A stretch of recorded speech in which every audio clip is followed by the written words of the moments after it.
I-accept ninyo yung recording. Okay.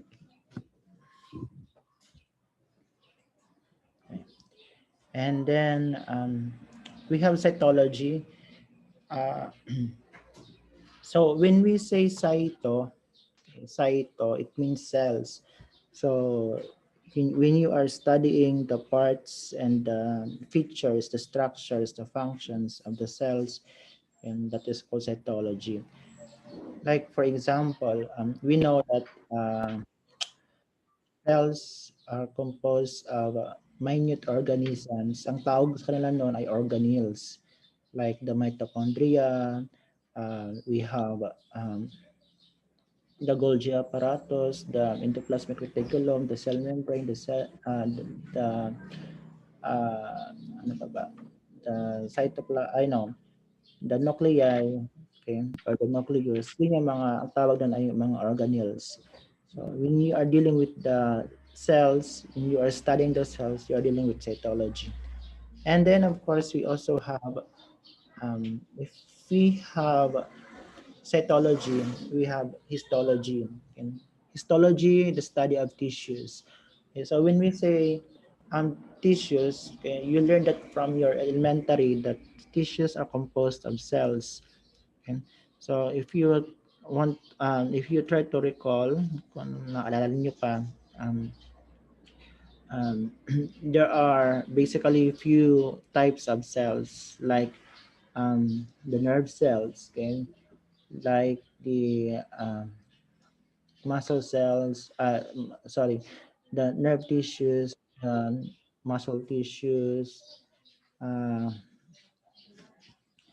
Those are the different types of tissues.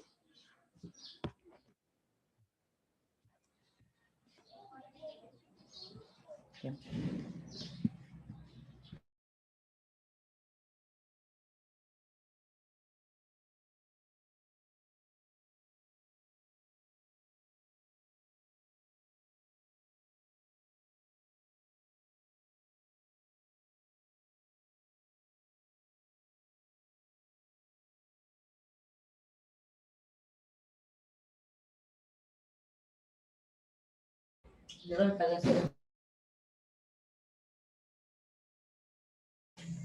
For a while muna.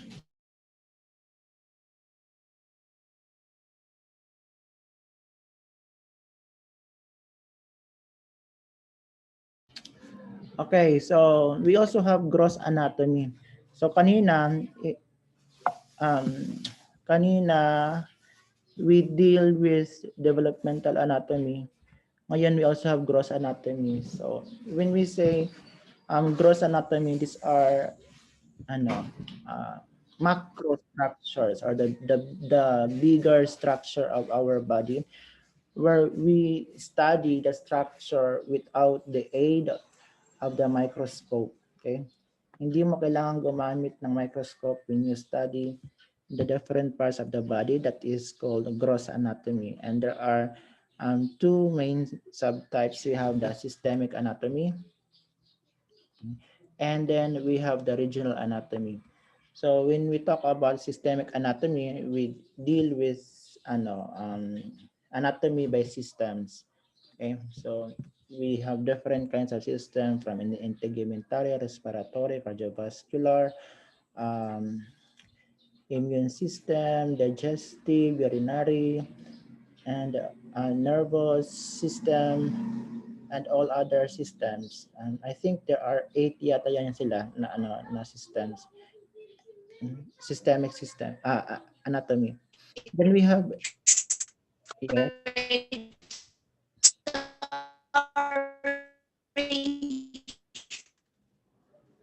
Ano to? Chappy.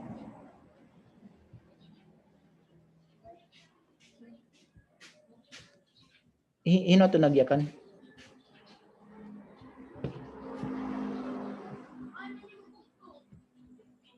Urak, makabantay, sir.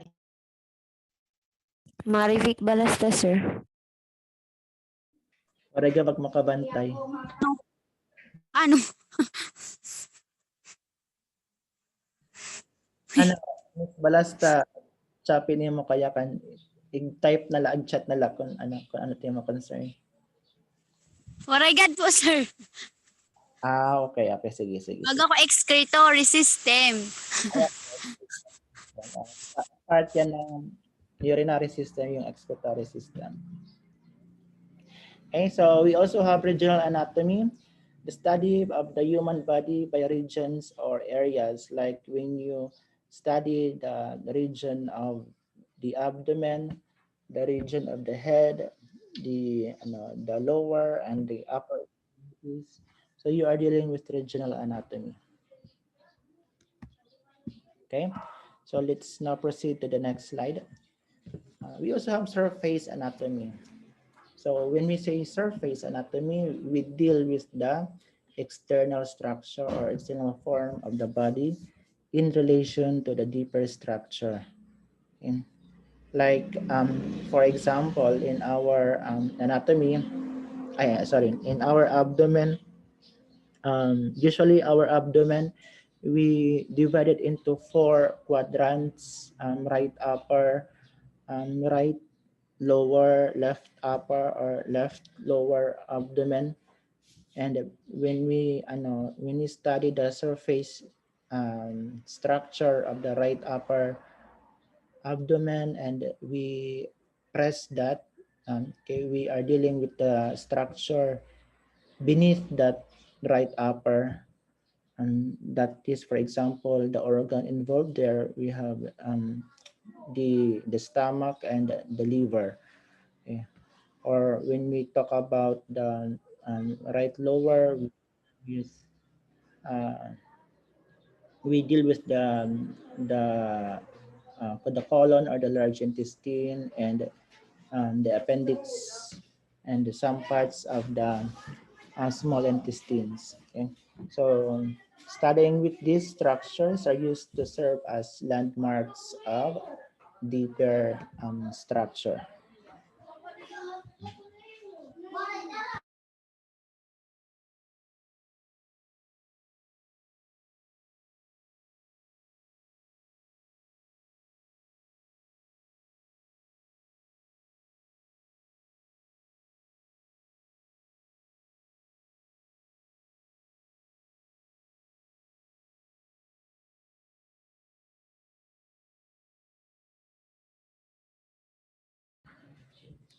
Okay, so noted yung kay Miss Pahano.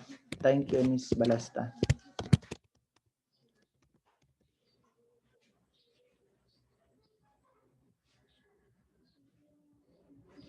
Okay, so we are done with anatomy. Let's proceed with physiology. Physiology is the study of, okay, when we say physiology, the study of functions.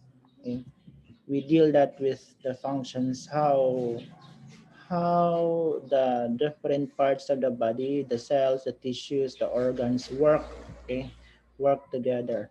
So we have when we deal on the functions of the cell, that is called cell physiology.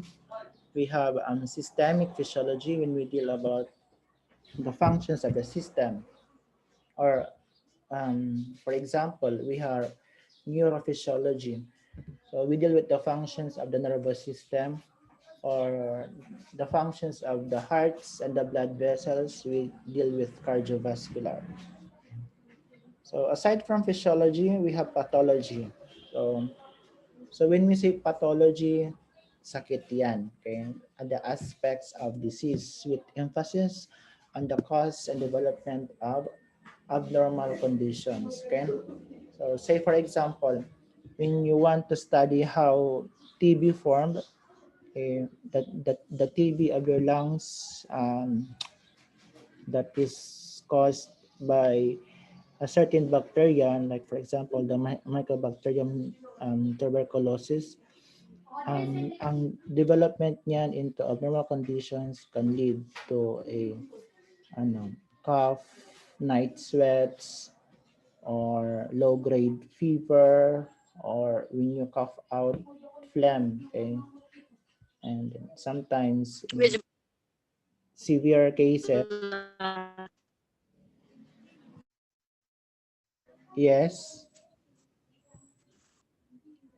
Sino nagsalita? Any concern? Wala? Wala. Okay, I'll proceed. Okay, so kanina yung sample ko lang kanina is TB.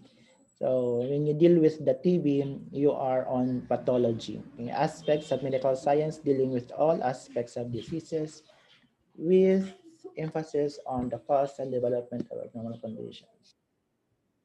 Okay, so we also have the structural and functional organization of the body. Yung pinaka, okay, so when we see structural and functional, meron siyang leveling. Yung pinaka lowest, hindi naman siya lowest level, but the tiniest level is the chemical level. So when we deal with the atoms of or the molecules of our body, we are dealing with the chemical level. Like for example, we have in our body, it is normal that we have carbon, we have oxygen, we have nitrogen, we have sodium, and all other chemicals that organic chemicals that are present in our body. Okay? So when we deal with combined atoms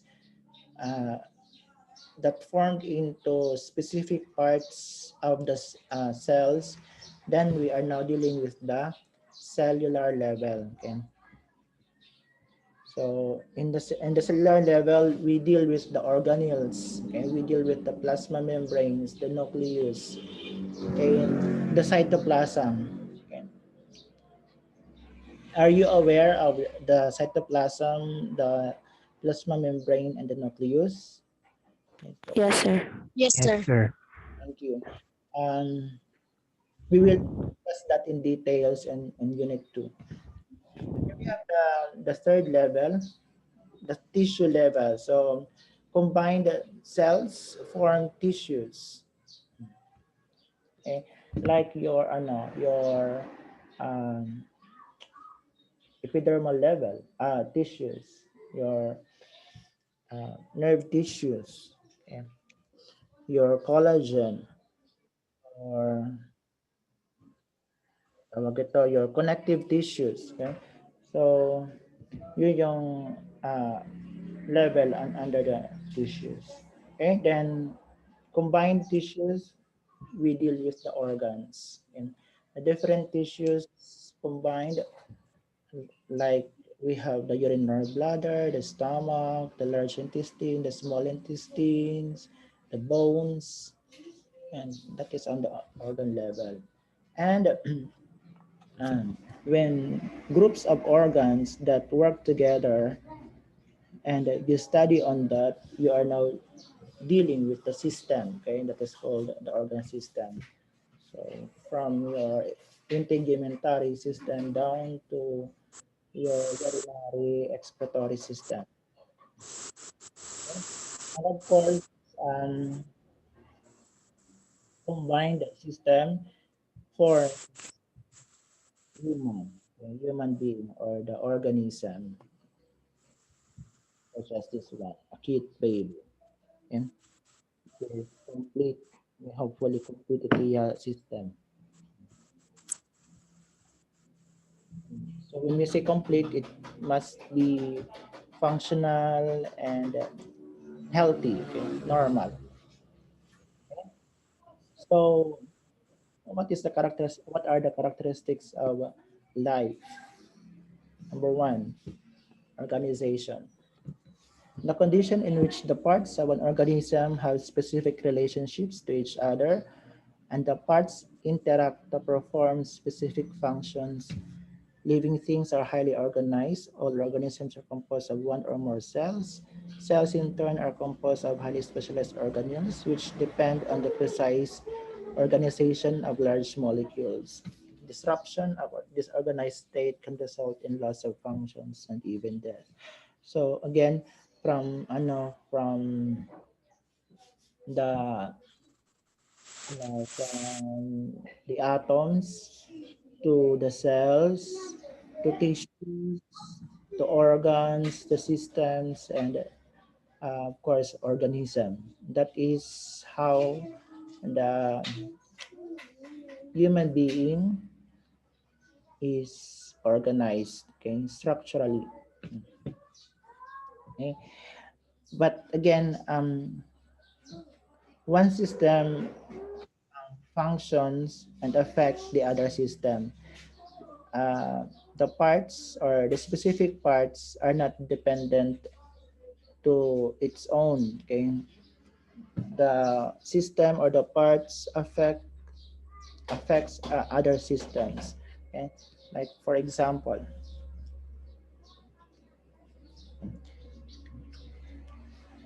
we have the skeletal system. Okay, the skeletal system, it provides protection and support, allows body movements, produces blood cells, and stores minerals and fats. It consists of bones, associated cartilages, ligaments, and joints. Okay, but the skeletal system will not function normally without other system. And like for example, because the need calcium, so the digestive system will function in order to absorb calcium. And the absorption of the calcium will be facilitated when there is vitamin D, okay, in our body. And the vitamin D is it is activated uh, through our skin in with the help of the sunlight. Okay. Normally, meron tayong vitamin D. Okay. Hindi yung sun yung nagbibigay ng vitamin D. We have that vitamin D, but it's only that is inactive form pa siya. So, kailangan siya ma-activate with the help of the sunlight. Okay. And when we have activated vitamin D in our body, it helps absorption of the calcium, which is important in the functions and the structure, the intactness of the bones, okay, of the skeletal system. Of course, the bones produce blood cells. So blood cells affect, okay, directly with our hematology or the blood. And of course, it also affects our immune system. So ganon sila ka-related. Hindi sila dependent to its own system. So we also have muscular system, or the muscles produces body movements, maintains posture, and produces body heat. Consists of muscles attached to the skeleton by tendons. Okay? So basically, ilan ba yung types ng muscles natin? So itong nasa picture actually, these are striated muscles, skeletal muscles yan siya. We also have cardiac muscles, the tissues or the cells of the muscular tissues of the heart. Okay? And then we also have Smooth smooth muscles. Yeah, that is the third type of muscle tissue. muscle tissue. Yes. So we have a lymphatic system, respiratory system, and the digestive system. So now we have skeletal, we have muscular. Ito may tatlo na naman. So 5. Lymphatic involves in removal of foreign substances from the blood and the lymph. So iba yung blood, iba yung lymph. Okay? So yung color ng blood ay pula, ang color ng lymph ay transparent ito siya, clear to siya. Okay? Pero maliit lang yung volume ng lymph sa katawan. It combats disease, maintains tissue fluid balance, and absorbs fats from the digestive tract. It consists of the lymphatic vessels, lymph nodes, and other lymphatic organs. So we have different kinds of regions of lymph nodes. Okay, like in our picture, we have the cervical region, cervical lymph nodes. Then we have here axillary lymph nodes, we have the inguinal lymph nodes. Yung mga ano, yung mga areas na maraming lymph nodes na could be palpable kung meron tayong acute infection. Ito nadagkon atong mga bubong. Then we have the respiratory system. It exchanges oxygen and carbon dioxide between the blood and air and regulates the blood pH. Okay. So when we say the blood pH, it is the acidity, okay, or the alkalinity of our blood. Normally, the blood pH must be from 7.30 to 7.45 only. It consists of the lungs and the respiratory passages. And so we also have the digestive system, performs chemical and chemical processes of digestion, absorption of nutrients, and elimination of wastes. Consists of the mouth, esophagus, stomach, intestine, down to your rectum, and the anus, and of course the accessory organs. So, a digestive system or accessory organs consists of the salivary glands, the liver, the gallbladder, okay, the pancreas. Yan yung mga example ng mga accessory organs of the digestive system. Okay. So, to complete, we have the nervous system, the endocrine system, and the cardiovascular system. So, the nervous detects sensations. So, yung ating na-feel could be pain, pain kagad. Heat, okay, or the temperature or pressure, yan, it is sensed by our nervous system. It controls movements, physiologic processes, and intellectual functions. How your cognition, okay, your mental abilities function. So generally, it consists of the brain, the spinal cord, the nerves, and the sensory receptors. So the brain, the spinal cord, these are the central nervous system, and the nerves and sensory receptors are part of the peripheral nervous system. So we have also the endocrine system, sinasabi natin involved in immunity, major regulatory system that influences metabolism, growth, action, and many other functions. So yung ating mga hormones, okay, control yan ng ating endocrine system. So from your hypothalamus, pituitary gland, anterior and posterior pituitary gland, the parathyroid hormones, 4 yan siya, okay, attached to the thyroid gland, the thymus, the adrenal, okay, dalawang adrenal gland natin, left and right, the ovaries for the female, and the testes for the males. And then we also the cardiovascular. We deal with the heart and the blood vessels, the circulatory system. It transports nutrients, waste products, gases, and hormones throughout the body, plays a role in the immune response and the regulation of the body temperature, consists of the heart, the blood vessels, and the blood. Okay. Then we also have, okay, the urinary system and the reproductive system. Okay, we have the female reproductive system and the male reproductive system. So urinary, removal of the waste blood and regulates blood pH. Ion balance, so we have different kinds of ions, hydrogen, sodium, calcium, yung mga magnesium, different kinds of ions. We have negative and positive ions and the anions. And the water balance, it consists of the kidneys, urinary bladder, and the ducts that carry the urine. Of course, the female, we have the oocytes, okay, or the egg cells, and it's the site of fertilization and fetal development. Produces milk for the newborn, produces hormones that influence sexual functions and behaviors, consists of the ovaries, vagina, uterus, mammary glands, and the associated structures. And we have the male reproductive system, Because if we have the egg cell or the oocytes, we have the sperm cells. Produce hormones that influence sex among males and their behaviors. The testes, accessory structures, the ducts, and the penis. Okay, so my question. None, sir. So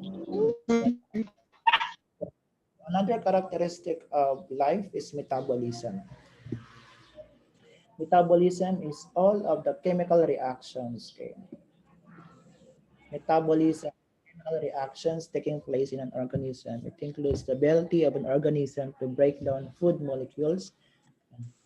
So it breaks down food molecules which are used as a source of and raw materials to synthesize the organism's own molecules. So say for example, when we eat, eh, there are two kinds of digestions that takes place. We have the mechanical and the chemical digestion. So mechanical digestion, that is the grinding and the chewing and the crushing of the foods. And when we talk about the chemical digestion, and that is essentially existing, that is important in order to facilitate metabolism. So it involves chemicals. So when we say chemicals, that is the involvement of enzymes in for the digestion of carbohydrates, okay, produce sugars, okay, or starch. Energy when produced is used when one part of a molecule moves relative to another part, resulting in a change in shape of the molecule. Changes in molecular shape can change the shape of cells, which can produce movements of the organisms. Metabolism is necessary for vital functions such as responsiveness, growth, development, and reproduction. Of course, without metabolism, we will not grow. Okay? We will not develop. We will not be responsive to our environment. So when we say responsive, we deal on our attraction, okay, with the stimuli. So that is the ability of an organism to sense, okay, the stimuli, to sense external or internal environment and adjust to those changes.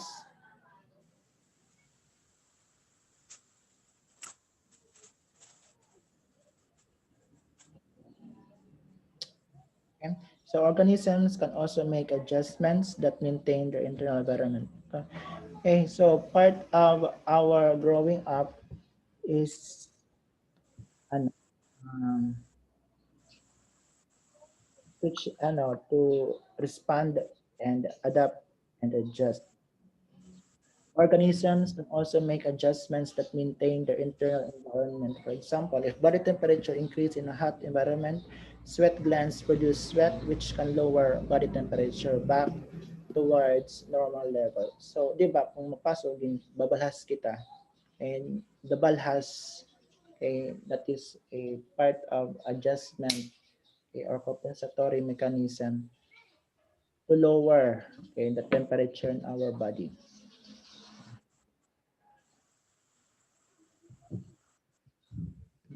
Next characteristic is growth. It happens when cells increase in size or number, which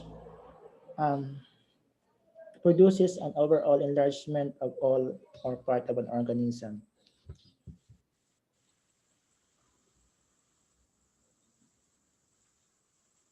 So increasing number, that is growth.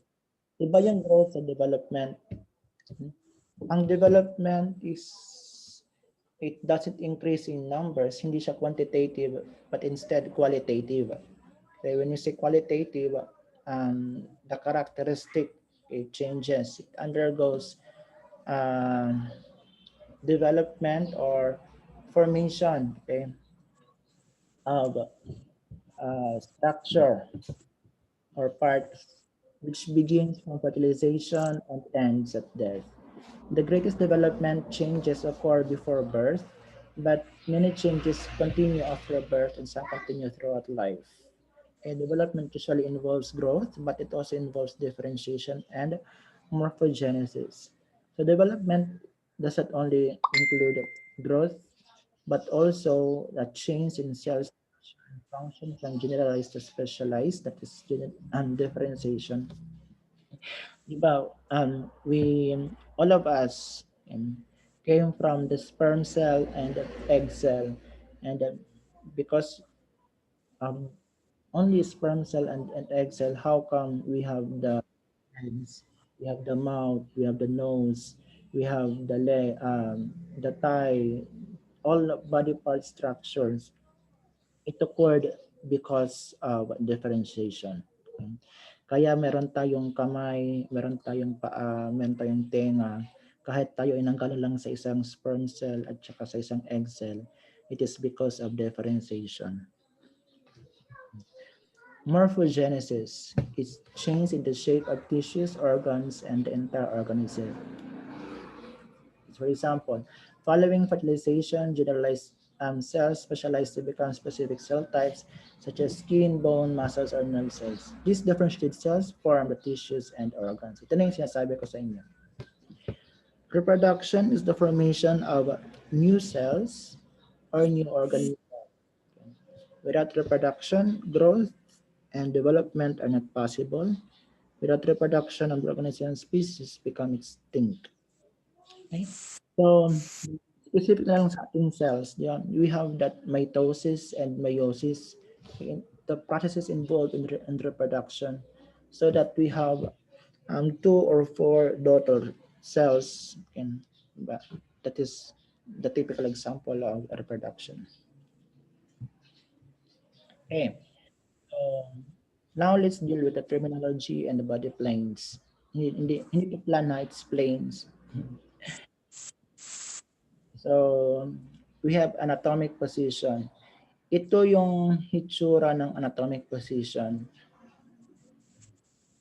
It refers to a person standing erect, face directed forward, hands hanging at the sides, palms of the hands facing forward.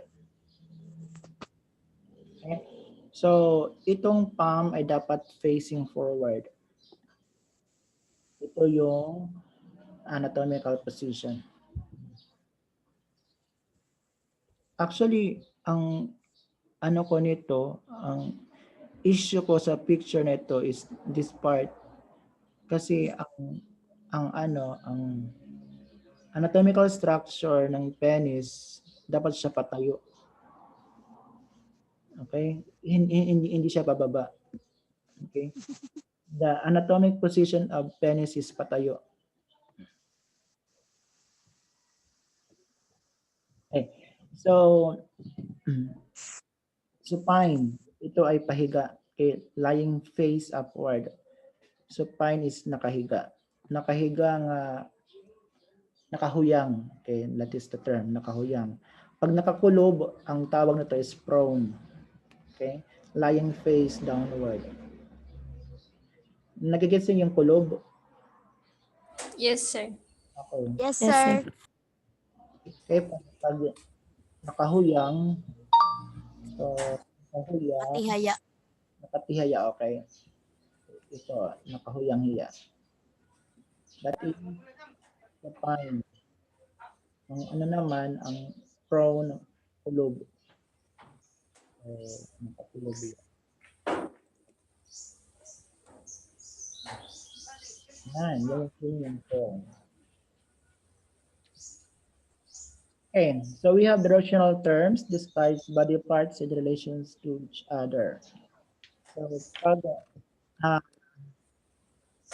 nasa taas, ang term yan ay superior. Pag nasa baba, ang term yan ay inferior. So kapag going into the head, that is called cephalic. Going into the lower parts of the extremities, ang tawag nito is caudal. Ang caudal actually, it means tail or buntot. Okay, so kapag nasa lower part, caudal yan siya or inferior. Kapag malapit siya, okay, ang term niyan ay proximal. Kapag malayo siya, ang term niyan ay distal. So, say for example, your itong thigh, okay? Your thigh is proximal to your legs. Ay, sorry. The legs is proximal to your thigh, okay? But the toes of the foot is distal, harayo to the thigh. Nagigets din na yung proximal at distal. Kapag malapit siya, ang term niya ay proximal. Kapag malayo siya, ang term Ah, distal. yes, sir.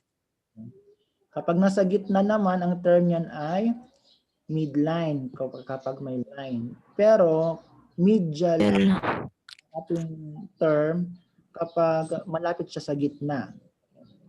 So, kapag malayo siya sa gitna, ang tawag nun ay lateral.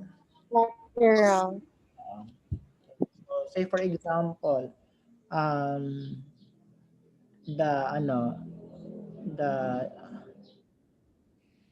the nape is medial, okay, to your body, but your breast, okay, breast lateral to the center part of the body. So kung adiya harayo habot nga ang term hiton lateral, harani habot nga ang term hiton medial. Okay? So ito ano yan, yung face yung front view to. Okay, so we have side view also. Ang side view, ito yung mga terms natin. So we have anterior. Anterior ay harap. Okay? Ang posterior ay likod. Okay? So your breast is anterior, of course. Your scapula and your backbones posterior yan. Okay? Your butt posterior yan. Your penis is anterior. Okay. Other term for anterior is ventral. Tapos, other term for posterior is dorsal. Okay? So again, pag pataas siya, that is superior or cephalic. Pag pababa siya, inferior. Okay? Pag malapit siya or close, Proximal. kapag malayo, distal.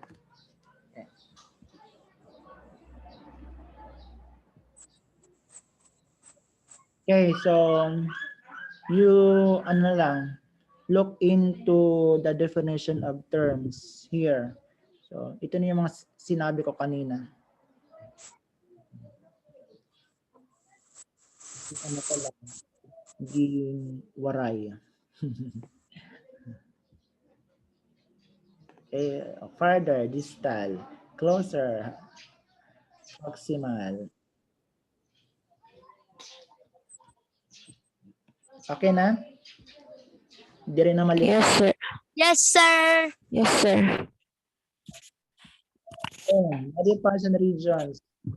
The body can be divided into the limbs, upper and lower, and a central region consists of the head, neck, and trunk regions. So when we say limbs, yun yung extremities. Okay, the upper and lower extremities. Lord. Okay. Up limbs and the upper extremities, yung hands, okay? From tirang habraso, okay? Tirang habraso, yung hands. Yung Opo. upper extremities, and the lower extremities from the thigh to your toes. Ikang kita as ang that is lower extremities. Okay, and we have the central region, the head, neck, and trunk. So superficially or Sa surface, when we say superficial, that is mean surface. The abdomen can be divided into 4 quadrants or 9 quadrants. Then these divisions are useful for locating internal organs or describing the location of a pain or tumor. So, yon. So, ito, from the arms to your hands, ang tawag nito ay upper limb, okay, or the upper extremities.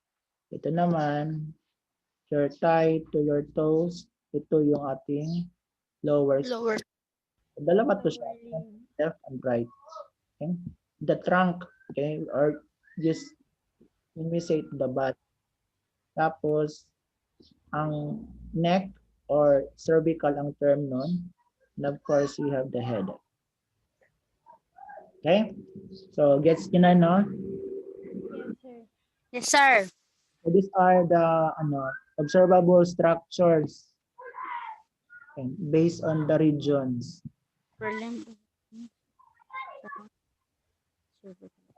So, cervical cancer.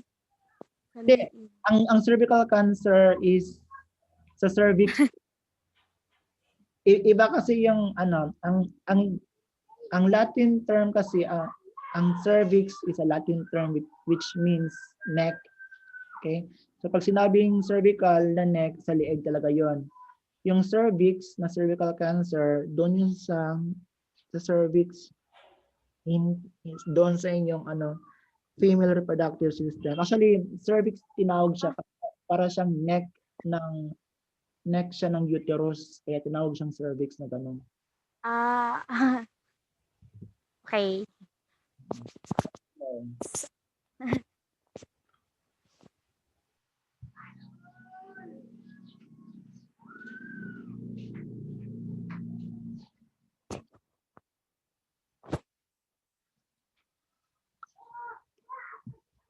Okay, let's proceed now.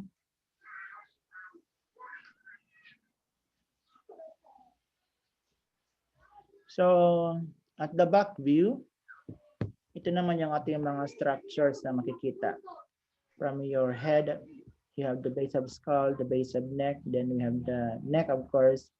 Ito yung trunk, your upper limb, from the point of shoulder to the back of hand, and the lower limb or the lower extremity, and the hollow behind the knee to your heel. Okay, ito na yung regions ng abdomen. It could be, there are 4 or there will be 9. 9 yan ha. The 4 regions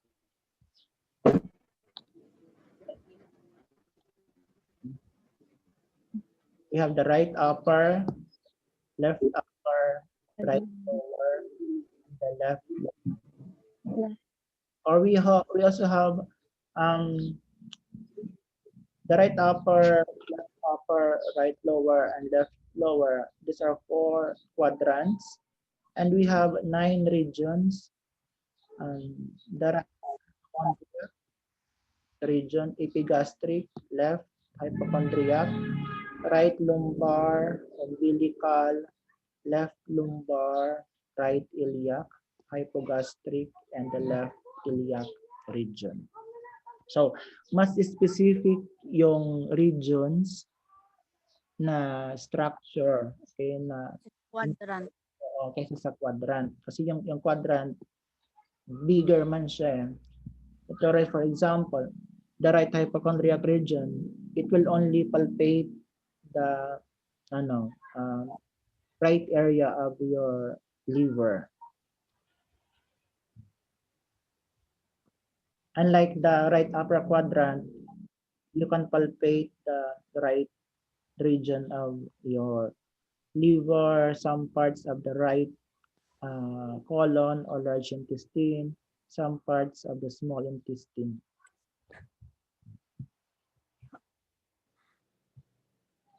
Okay, planes. We have the mid-sagittal. Okay, mid-sagittal plane divides the body into equal left or right half. So when we say parasagittal plane produce unequal left and right parts. So kapag equal siya, ang term ng mid-sagittal.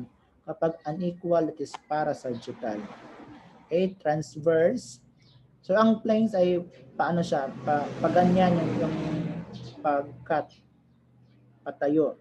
Ang transverse naman ay paganyan yung pag-cut. Ay, sorry. Paganyan. Hindi siya mas straight. Divides into superior and inferior portions. Okay. Then we have the frontal plane, divides the body into anterior and posterior parts, frontal or coronal. Frontal or coronal, horizontal or transverse, and then we have the median or mid-sagittal.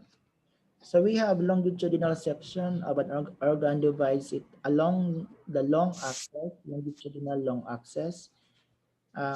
When we cross, like the transverse, that is the cross section, cuts at the right angle to the long axis of an. And then we have oblique, ganyan. Cuts across the long axis of an organ at an angle other than a right angle. Other than the right angle. So oblique, para siyang acute or obtuse. Basta hindi siya right angle. Ang term yun ay oblique. Okay? So this is it. So kapag yung yung structure i-cut mo sa gitna,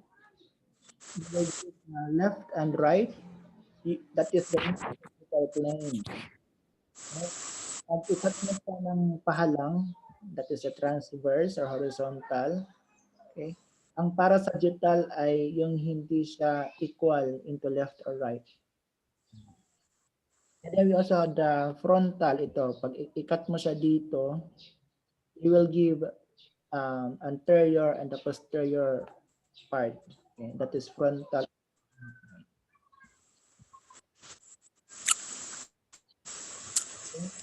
Yeah. Lado ko na kanina. So, we have the longitudinal, the transverse, and the oblique. Then we have the body cavities. So, the mediastinum divides thoracic cavity. So, ito, meron tayong thoracic cavity, meron tayong abdominal cavities. And then we also have the pelvic cavity. Tatlo. Okay. So it is the diaphragm, itong diaphragm that separates the thoracic from the abdominal cavity.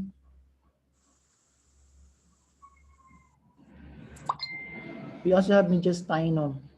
So the mediastinum that divides the thoracic cavity. So if this is the mediastinum, it divides the thoracic cavity.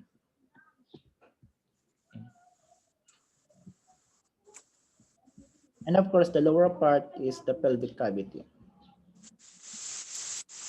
Membranes.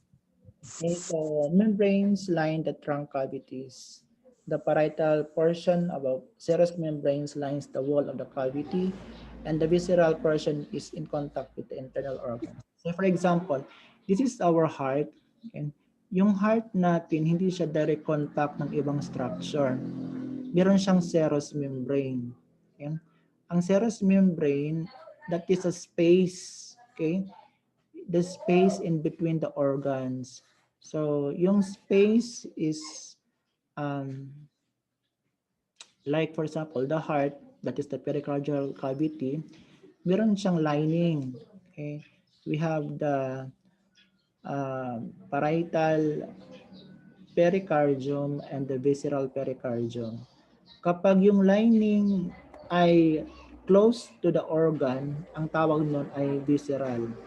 Kapag yung lining ay close to the cavity, to the wall, ang tawag nun ay parietal. Okay? So for this, pericardium, kasi heart, parietal pericardium. Okay? And then we have also the visceral pericardium. Ito yung lining or yung membrane ng heart. Okay? So again, the parietal portion of a serous membrane lines of the cavity, and the visceral portion is in contact with the internal organ. The serous membrane secrete fluids that fills the space between the visceral and the parietal membranes. The serous membranes protect organs from friction. The pleural membrane surround the lungs, the pericardium. So we have the pleural membranes for the lungs, the pericardial for the heart, peritoneal, and for the abdomen, the pelvic, okay, and surround the organs. Mesenteries are parts of the peritoneum that hold the abdomen organs in place and provides passage for blood vessels and blood to the organ. I don't know kung may ako picture ng mesentery dito. Ay, ito yan. Yan. This is the mesenteries. Okay. So again, the mesenteries, part siya ng peritoneum. Okay. Within the peritoneal cavity, okay, that holds the abdominal organs. Okay. So ito yung mga organs that holds organs that are being held by the mesentery, like your part of your liver, the stomach, the large intestine, the small intestines. Ina-hold yan ng mesentery. Meron tayong part na hindi siya na-hold ng mesentery. Ito yon. Ang tawag niyon ay retroperitoneal. Like for example, the kidneys and the adrenal glands, retroperitoneal yan. Okay. Ito, the urinary bladder and the uterus. Okay, so we're done with unit 1. Question. Sir, may tawag ito ang fluid against the secrete and serous membrane. Oo, Ano tawag po? peritoneal fluid. Okay. Thank you. Okay, so before we proceed with chapter 2, let's have a break. 15 minutes, okay lang. So Yes, sir. it's 10:20. Be back. Ayun ako pag-off. Relax lang ako. Be back by 10:35. Okay? Stretching. Sir. Recess. Okay, class. Stretching. Ipapost ko ano record ha, tapos babalik ko niyan.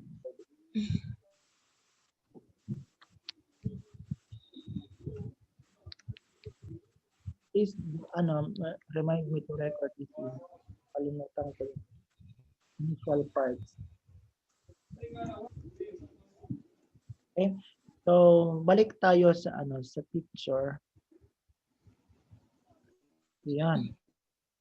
So, ito yung ating plasma membrane. Tapos, ito na mga microvilli. Part yan siya ng cytoskeleton. Sa loob, meron tayong microtubules. Ito rin yung nag-hold ng cytoplasm. And a part of that, asa ba yung ating wala tayong intermediate filaments dito. Basta yung mga nag-hold ng structures ng organelles, okay, yung cytoskeleton yung gumaganap nun.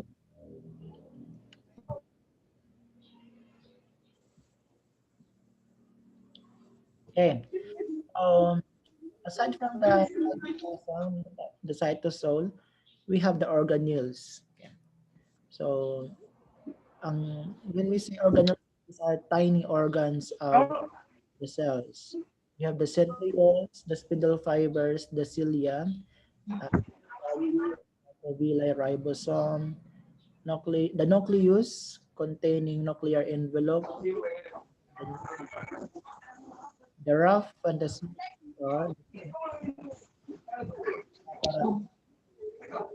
vesicle.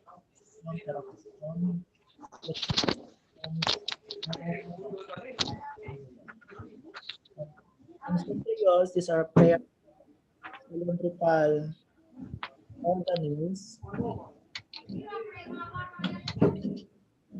consisting of triplets of parallel microtubules, the center for microtubule formation. It determines cell polarity during cell division, form the basal bodies of cilia and the flagella. Centrioles are involved in cell division. The spindle fibers, sila yung yung spindle fibers parang nagpapaseparate, okay, ng chromosomes during cell division. Ito naman is extending from the centrosome to chromosomes and other parts of the cell. Then of course you have the cilia, extensions of the membrane.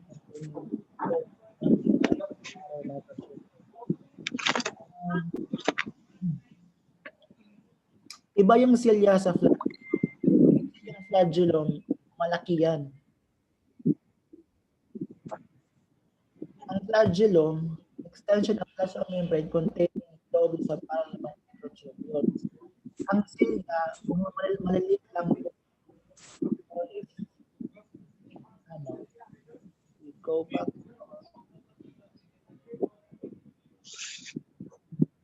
Okay. Wala siyang yung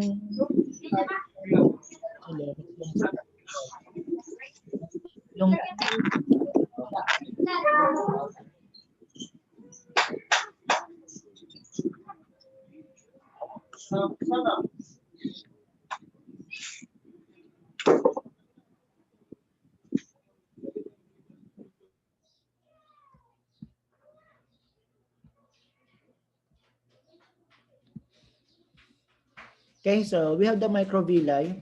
These are extension of the plasma membrane containing microfilaments. It increases the surface area of the plasma membrane for absorption and secretion modified to form sensoreceptors.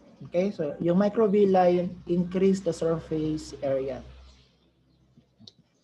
So this one, so basta may microvilli, and it increases the surface area, the more the receptors can be perceived or can be received. Then we have the ribosomes. Okay, ribosomal RNA and proteins form large and small subunits attached to endoplasmic reticulum, or free ribosomes are distributed throughout the plasma. So ribosomes could be either attached in the endoplasmic reticulum, yun yung gumagawa ng nagiging rough ER, or nandyan lang siya sa ribosomes. The ribosome, the cytoplasm too. The ribosome is the site of protein.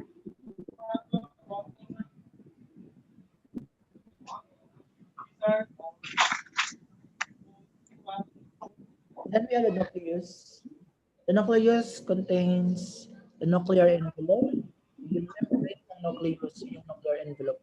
Double membrane enclosing the nucleus. The outer membrane is continuous with the reticulum. Nuclear pores extend throughout the nuclear envelope. Yes, into and out of the nucleus. Then we have the chromatin. Dispersed in strands of DNA, histones and other proteins condenses to form chromosomes during cell division. So yung nagiging form na chromosomes, nanggaling yan sa chromatin. It DNA regulates protein synthesis and therefore the chemical reactions of the cell. The genetic makeup of the cell is the DNA. Okay. Then we have the nucleolus, 1 to 4 dense bodies consisting of ribosomal RNA and proteins. That is the assembly site of large ribosomal subunits. So ibig sabihin, ang ribosomes, they are formed inside the nucleus. Okay, so ito na yan. The nucleus contains ang outer niya na membrane, the nuclear envelope, and the nucleolus.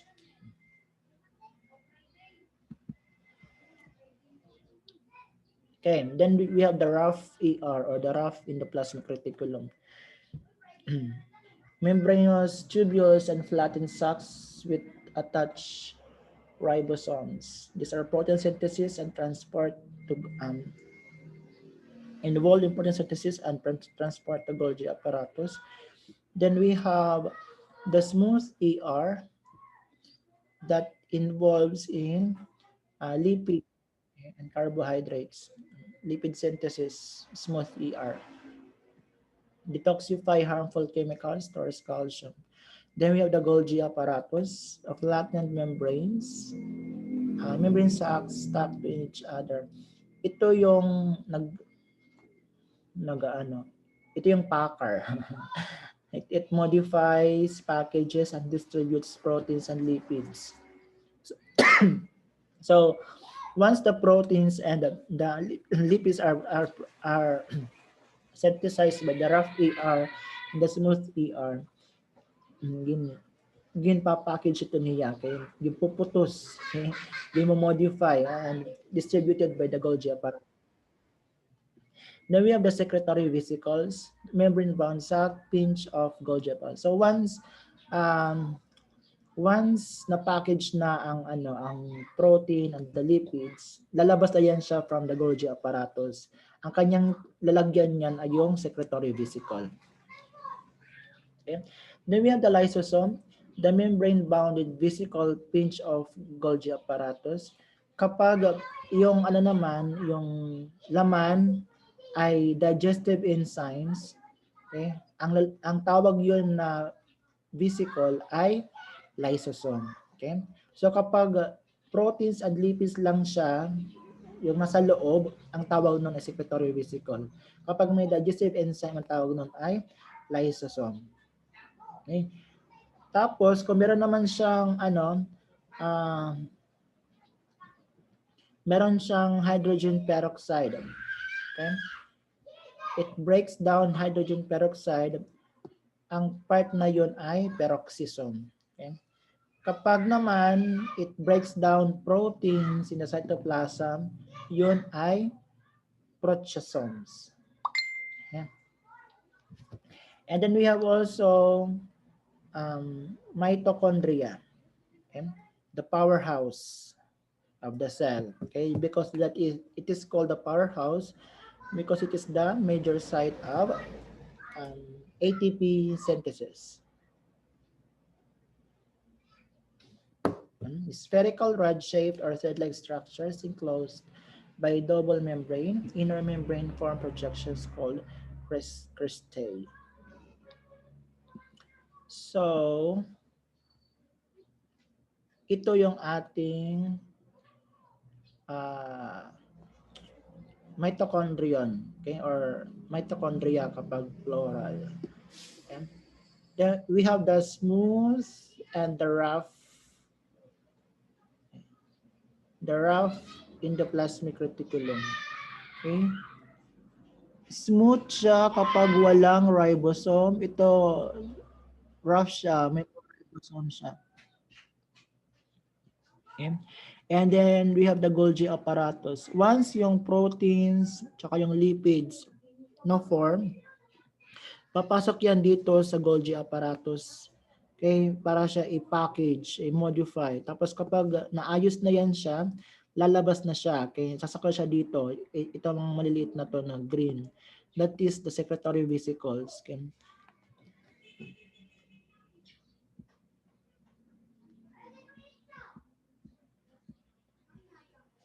Okay. So ano yung function ng plasma membrane? Yung cell membrane. Of course, support. Okay. The shape, okay, and the size of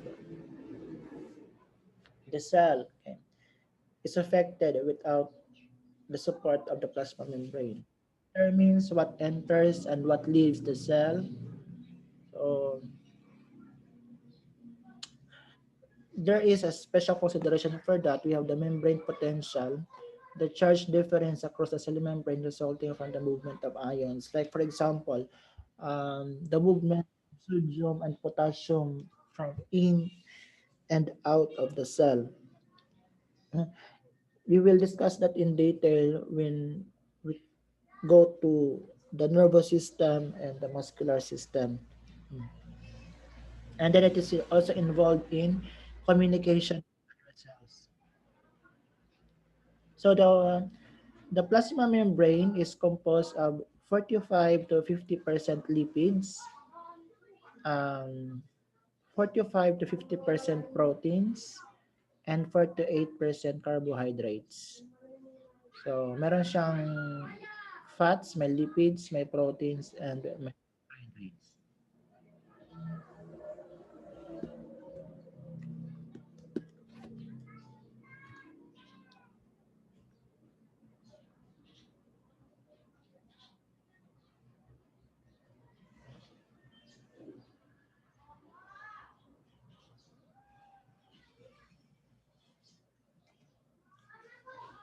Okay? So, okay pa kayo? Okay pa, sir. Nahinga pa man, sir. Sige. Let's continue. So, the membrane lipids composed of the phospholipids and the cholesterol. The phospholipids, ito yung pinakamalaking part ng cell membrane. Mostly, the most important structure. Kagaya ng sinabi ko kanina, that is by layer of liquid molecules. We have the polar, yung outer layer, that is water-loving, hydrophilic, and yung inner layer, that is hydrophobic, the non-polar. So the cell membranes contains proteins, okay? Intrinsic proteins and the extrinsic proteins. Okay, other than intrinsic proteins, we have the integral, and the extrinsic proteins, we have the peripheral. Okay. It also acts as markers, attachment sites, receptors, channels, enzymes, or carriers. Okay, so say for example, this one, this is an example of a marker molecule, a glycoprotein. Cell surface molecules that enable cells to identify one another or other molecules.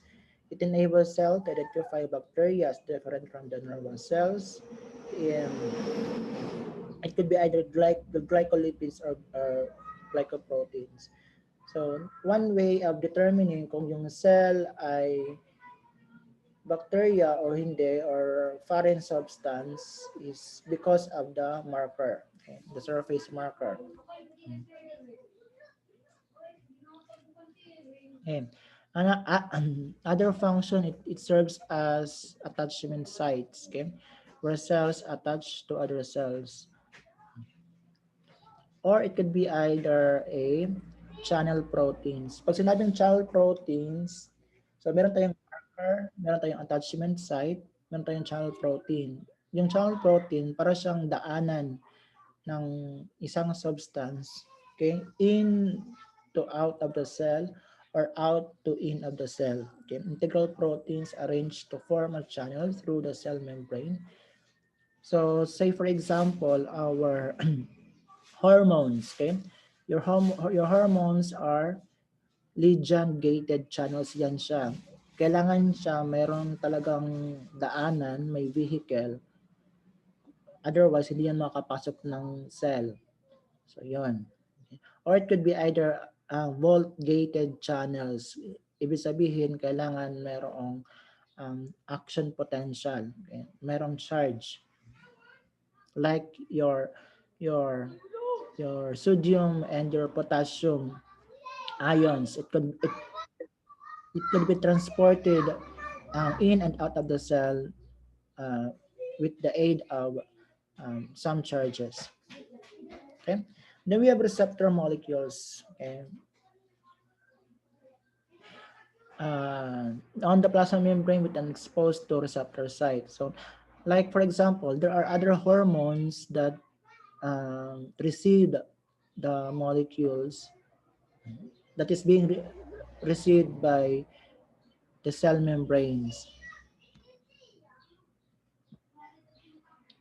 Okay. So how movements occur?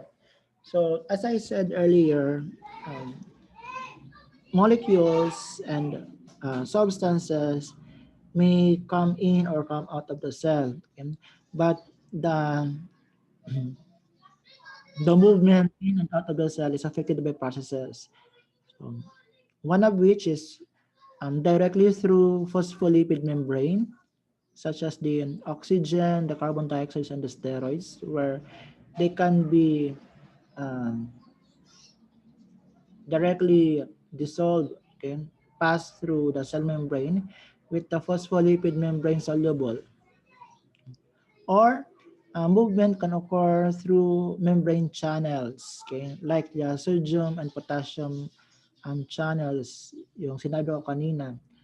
Or aside from the channels, could be with the aid of carrier molecules like the glucose and the amino acid. Okay? The glucose and the amino acid enter into the cell with carrier molecules or with the aid of vesicles, large non-lipid soluble molecules, small pieces of matter like the enzymes. Okay? Enzymes and even mga essential proteins can be carried through vesicles. So one process of movement of substances is diffusion. Okay? Diffusion is the movement of solutes from an area of greater concentration to an area of lower concentration. So solutes to take note. Solutes.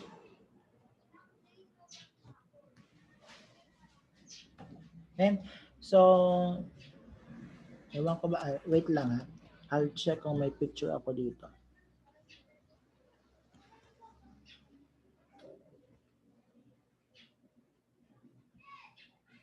Ay, meron pala. Okay.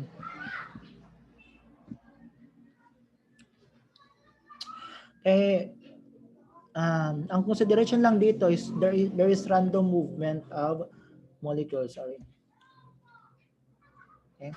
So, movement from an area of greater concentration to an area of lower concentration. When you try to determine the difference from an area of greater concentration to an area of lower concentration, you are dealing with concentration gradient. Okay? The difference in concentration between 2 points. Yun yung ibig sabihin ng concentration gradients. The difference of solutes, okay, or concentration from an area of greater concentration to an area of lower concentration. There are four factors influencing diffusion. Number one, the magnitude of concentration gradient. Siyempre, kung mas mataas yung concentration gradient, mas mabilis yung diffusion. Kapag hindi siya ganong kataas yung concentration gradient, hindi rin siya ganoong kabilis yung diffusion. Okay. Another one, temperature of solution. Okay.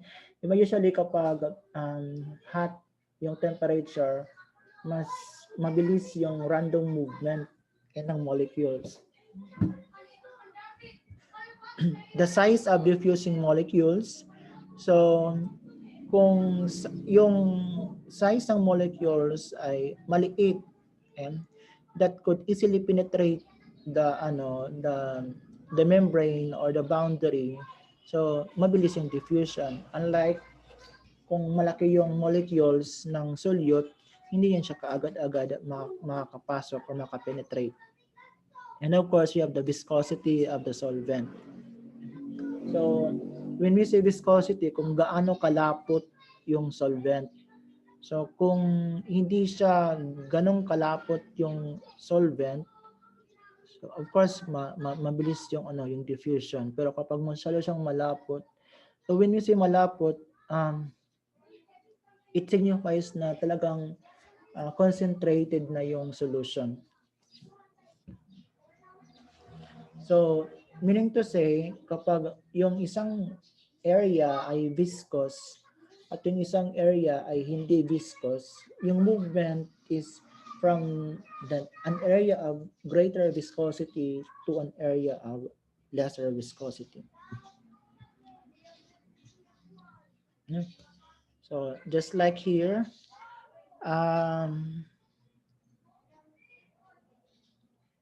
ito ay an example ng diffusion. Okay, so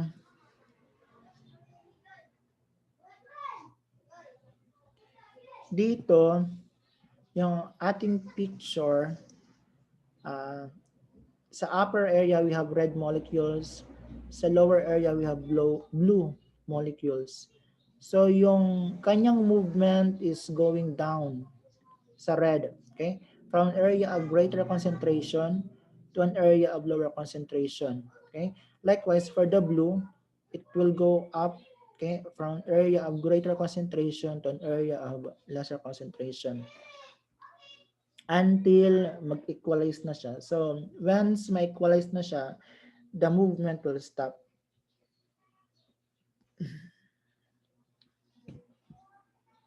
Next, we have osmosis. May questions sa diffusion?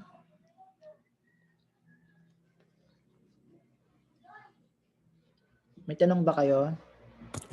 Aray, sir. None so far, sir. None so far, okay.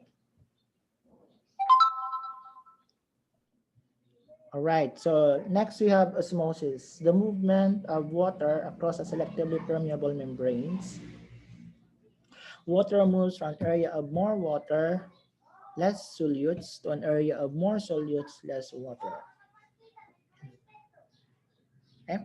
So kung saan yung part na maraming tubig, maraming fluid, it will flow down to the part na konting tubig. Okay? Yun yung osmosis. Okay? Siyempre, yung nagpapa-attract ng movement ng water from area of more water to an area of lower water is affected by the solutes. Okay? So kapag yung area maraming solutes tapos konti yung tubig, it will be attracted with water. So pupunta doon yung water. Okay? So ito yung ating example ng osmosis. Okay? So here, the picture here depicts a molecule of salt.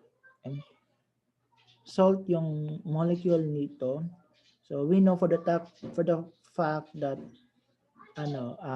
salt attracts water. Okay?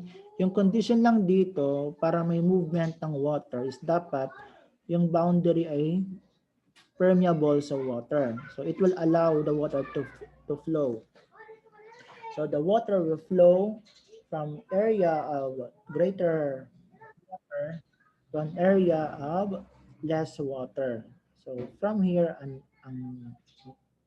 maraming tubig dito, nag-dip ka ng cylinder with 3% solution and the water will move inside the cylinder kasi maraming solutes.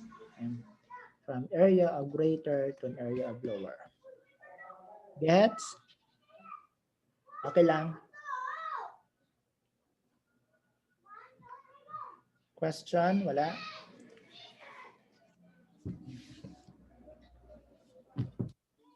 Okay. So we have three types of solutions. We have isotonic, hypertonic, and hypotonic.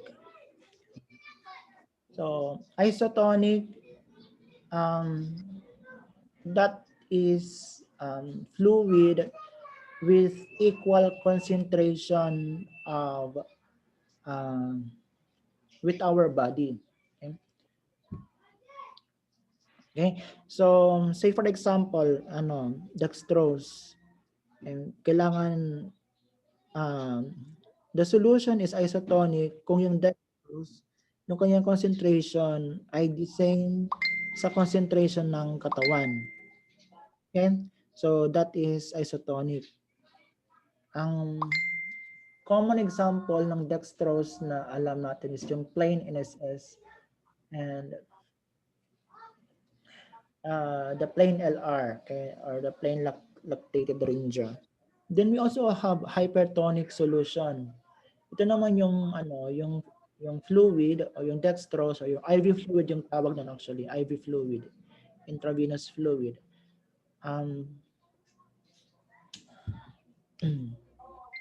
It occurs when the water moves out of cell. And hypertonic yun siya kapag halimbawa yung outer part ng cell ay kulang ng tubig, maraming sulyot. Tapos, yung inner part ng cell ay maraming tubig. Or normal yung tubig, normal volume. Okay? So, dahil konti yung tubig sa labas ng cell, the water will move out of cell. Okay? Through osmosis na rin yan. Okay? Yun yung state ng hypertonic. Then we have the state of hypotonic. Kapag yung labas ng cell ay maraming tubig kaysa sa loob ng cell. So kapag maraming tubig sa labas ng cell, the water will move into the cell. Yun, lulubo yung cell. The cell will swell. Okay? So yun, example natin. So, itong isotonic, equal lang yung concentration in and out of the cell. Tapos, ito naman, yung hypotonic, mas maraming tubig sa labas kasi sa loob. So, papasok yung tubig sa loob, mag-swell yung cell. Ito naman, yung hypertonic, mas greater yung concentration ng solutes sa labas kaysa sa loob. Okay, so, lalabas yung fluid out of the cell. It will lead to shrinkage.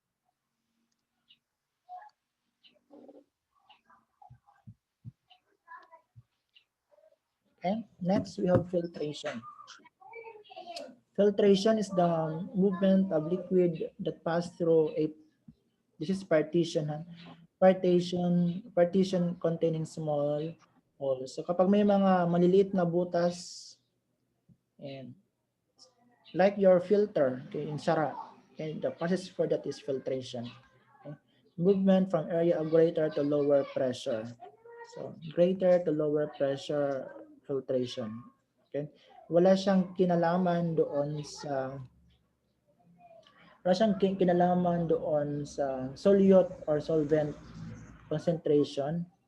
Ang kanyang kinalaman ay doon sa pressure, yung filtration. Okay? Like for example, the kidney, okay? The kidney excrete water and small particles from area of higher pressure to area of lower pressure. So kapag mataas na yung pressure, like for example, yung paglabas ng excess water from our body, it will go out to your kidney, down to your urinary bladder, and to your urethra. Palabas na. Then we have also mediated transport, facilitated diffusion. Ito naman, may diffusion siya, pero kailangan niya ng facilitator.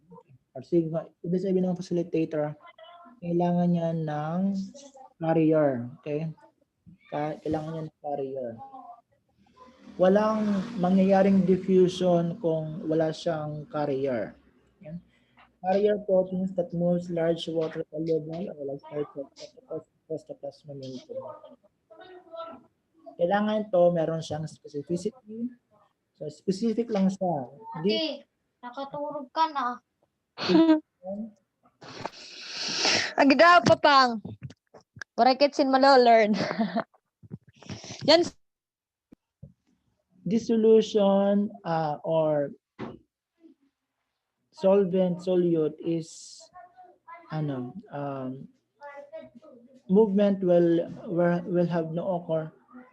not occur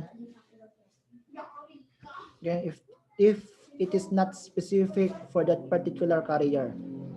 Okay? Another one is may competition. Okay, there is tendency that this particle can be competed with other other same particles, and of course there is saturation.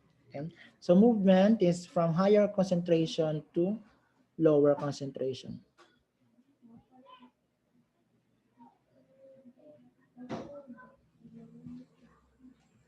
Okay, just like for example here.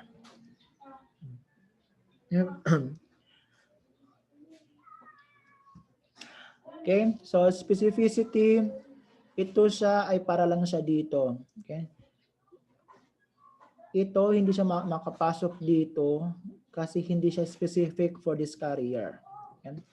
Now, merong mga chances na merong competition. Okay?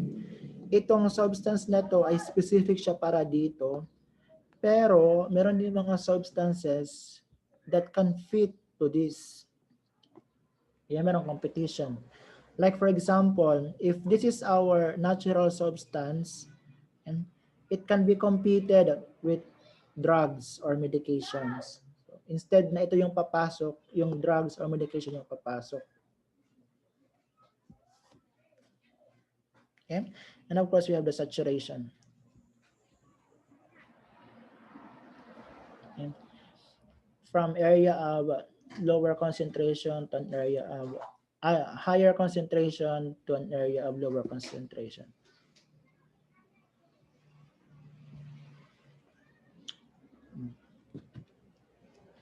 Then we have facilitated diffusion, carrier-mediated process that moves molecules in and out without the aid of energy. So, ito ay diffusion na kailangan ng carrier pero hindi kailangan ng energy. Okay? Like for example, the transport of glucose in muscles and fat cells. We have also the movement of solutes, okay, na kailangan ng energy. Ang process noon ay active transport. It requires the energy in the form of ATP. Okay? Kailangan siya ng ATP because it moves across the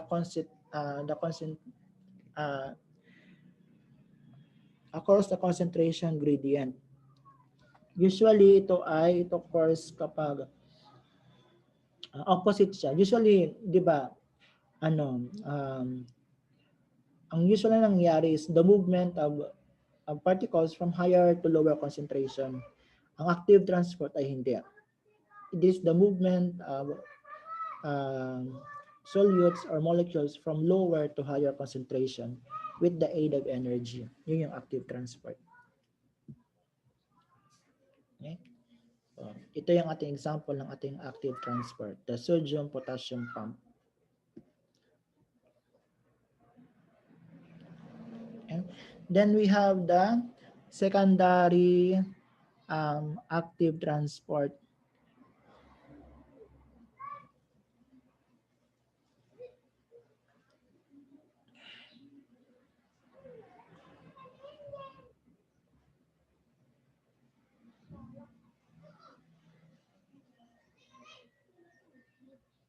Yung secondary active transport, it requires the co-transport to move the molecules or the substances against the concentration gradients.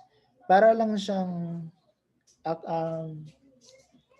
yung active transport, kaya lang ito, ang secondary active transport, may nangyayari munang movement before yung next na movement that is called secondary active transport. Okay. Next, we have endocytosis. Yung endocytosis yung kumbaga yung pananakop. Okay. The bulk uptake of materials across the cell membrane through the formation of vesicle. So kapag sinakop yung isang particle, okay, it is enclosed through a vesicle, membrane-bound sac within the cytoplasm. Okay? And then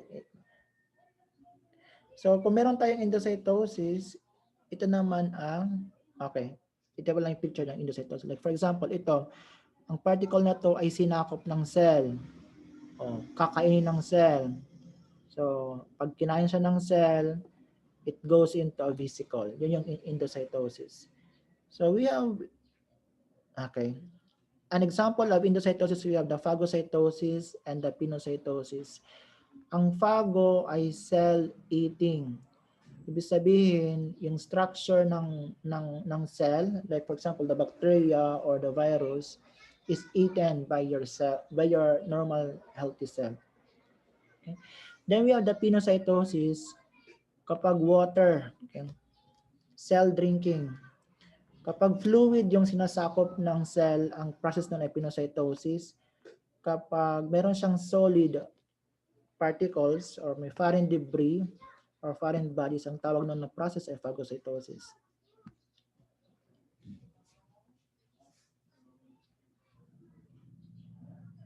Okay. Bakit ako napunta dito?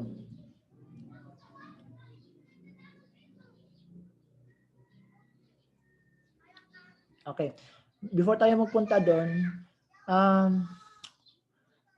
yung opposite ng endocytosis, exocytosis. Please take note about exocytosis. Ito, pagkain, pag-take in, ang exocytosis naman ay paglabas, okay, from inside of the cell to the outside of the cell ng a certain molecules, okay, or particles. So here, let's go back to the organelles. This is the structure of centriole and spindle fibers.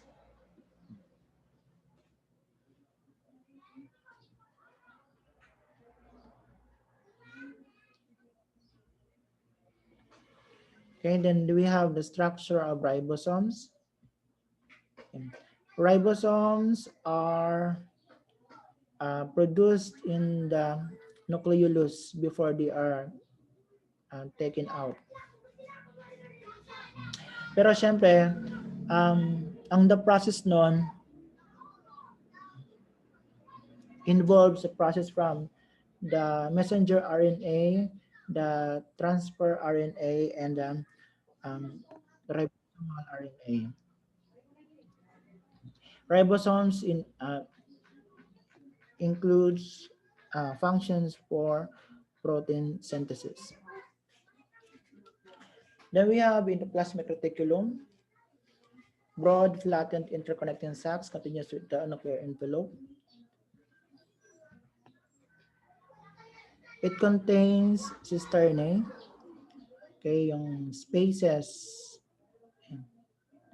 the spaces of the sacs and the tubules. It could be either rough and smooth ER. A site of protein synthesis is the rough. A site of lipid synthesis is the smooth ER. The Golgi apparatus, as I said earlier, it concentrates, packages, and modifies and distributes. Secretory vesicle, it pinch off from the Golgi apparatus. I have already discussed that. Lysosomes, when it contains enzymes.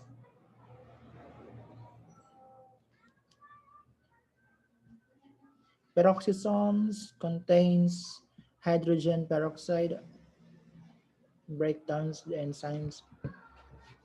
Proteasomes, it breaks down proteins. Then we have the mitochondria, the powerhouse of the cell. Siyempre may cisternae din siya, or the spaces. The nucleus involves in where the genetic materials are located.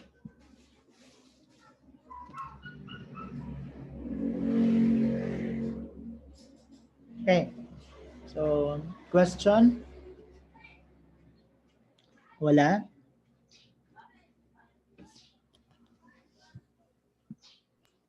Andiyan pa kayo? Lock siya. Ha? Malaksi. Wala. Hindi. Relax ito.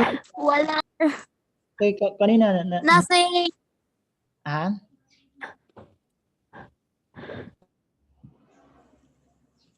Wala po. Okay, sige.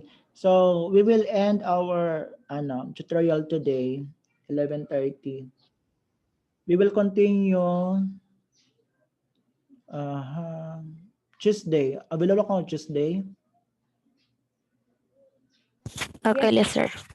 Sige. Tuesday. Yes, sir. Ay, wait. Yes, sir. Pero afternoon, sir. Okay la. Diba, tuliwag? May da po kami schedule other course. Aga. Sige. Tuesday after Afternoon. Afternoon. Opo, sir. Wednesday ako ha. Pinukuhan. Wait lang. Di ba ang Tuesday liwat kay ato iton schedule kan Ma'am Ivy sa afternoon? Consultation. Dere morning. A morning ba? Afternoon? Ako puli pa da. 3 to 6. 3 to 6. Di ba? Morning ala kita, sir. Sige. Pero Wednesday mag-quiz ako ha. Online laliwat. Hasta din, sir.